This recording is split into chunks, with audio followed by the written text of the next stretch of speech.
Here we are, me, Jim Kirks, and you crazy kids, and episode 117. This week, some chat, me to you. Nothing incredibly formal yet, nonetheless out loud, and hell, some thoughts that are still forming inside my head. But first, we'll get to the bottom of the top of the heap. Your friend and yours, Gary Vaynerchuk, inked a bajillion-dollar 10-book deal last week. I wonder if this will include a multicolored armband with each purchase. I just can't wait for the books on tape versions of these little babies. UK Birmingham City University has announced plans to offer a master's degree in social networking. So, you'll learn how to Twitter, Facebook, MySpace, and blog. I guess maybe it's time for me to go back to school. Classes I could probably pass. Or not. The streamings were held last month in La La Land. Once again, no call to the clip show.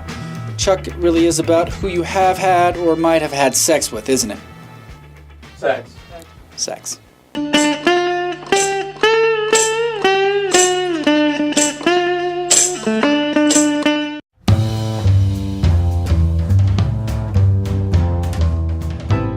With talking heads, low-level sophistication, and sparse talent, video podcasting is looking more and more like a hobby than a legitimate form of entertainment, education, or a news source.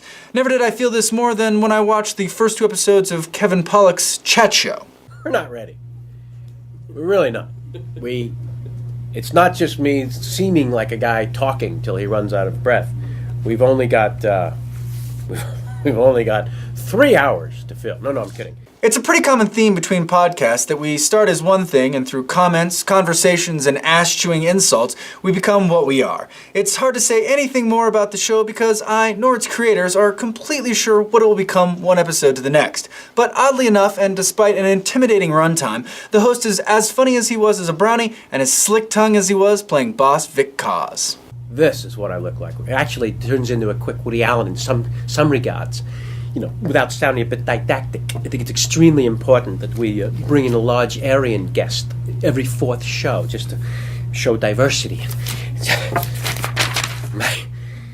A funny and regular subject on the show challenges viewers to find an actor more than 3 degrees removed from him and his lengthy resume. But let me ask you this. How do you find 3 degrees of separation from a guy who's worked with Warwick Davis twice? 3 degrees of Kevin Pollak. I don't know why that pussy bacon needs 6. If you could write in anyone in show business, anyone, and I can't get there in 3 degrees, you're getting a copy of the CD, the live stand-up CD. See, it's the internet.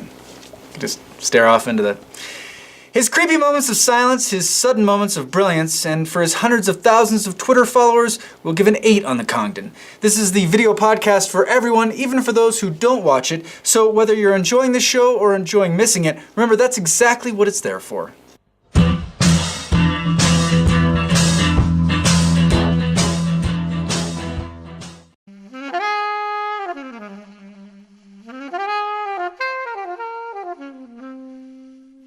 Quality is relative.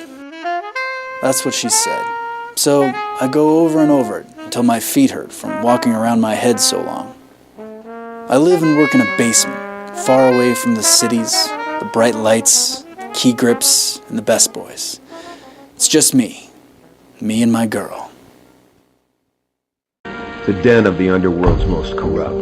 The last place I'd ever think to look. But oddly, lucky for me, Brandy. She's a wildcat in the sack.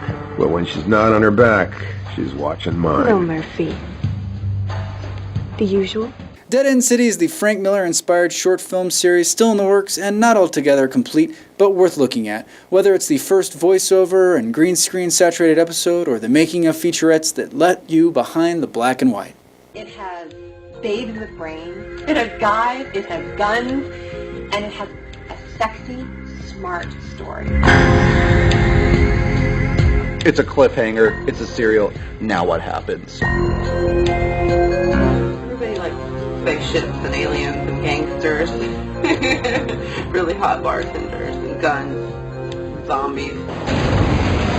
The stuff that I'm seeing is pretty cool. Yes, that's the guy from Robot Jocks, and with him, some up-and-coming talents that play their parts well, though not if you're expecting performances on the level of Mickey Rourke or Jessica Alba. But remember, quality is relative. I get to leave an extra gun in disguise behind the bar. It's almost a nightly routine. I play it extra cool on the outside, but my heart's racing. Any moment they'll step through the door, try and convince me to take a stroll by the river, fit me a pair of cement galoshes. Cue the door.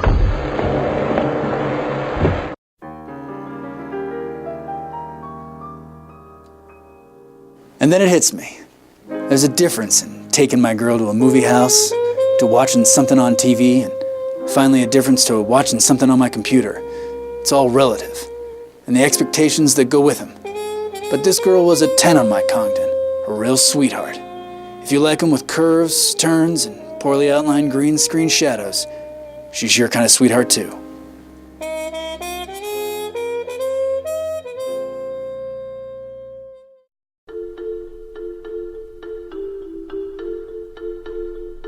Video podcasts that have no format. They're like build your own teddy bear / dildo shops, only in the end, you don't have anything comfortable to sleep with. They're like Seinfeld spin-off artists who pitch no idea, no concept, then they take that concept and ask the audience during the show what the fuck they want to be watching, and it all seems a bit rhetorical. It would be like me asking you, do I look like I want to hear you sing 99 bottles of beer on the wall in Portuguese? Nobody expects answers to these kinds of questions. So when you're watching or listening to a podcast that's asking you what you want out of your podcast, and you put your thinking cap on, you do your little market research on yourself, you find out what you like and what you don't like, and so on, what you need to realize is this: they really don't care. What they've discovered is that people like content they can mold and shape like so many bears and what have yous, but it's an illusion. Find out next week when you tune back in, only to find that they didn't include that 90-minute expose on tablecloths, and in fact are doing the same thing they did last week, and it's soliciting you for new ideas. Because you and only you, my dear audience, are the ones who know what you like, and they're just the ones holding the camera.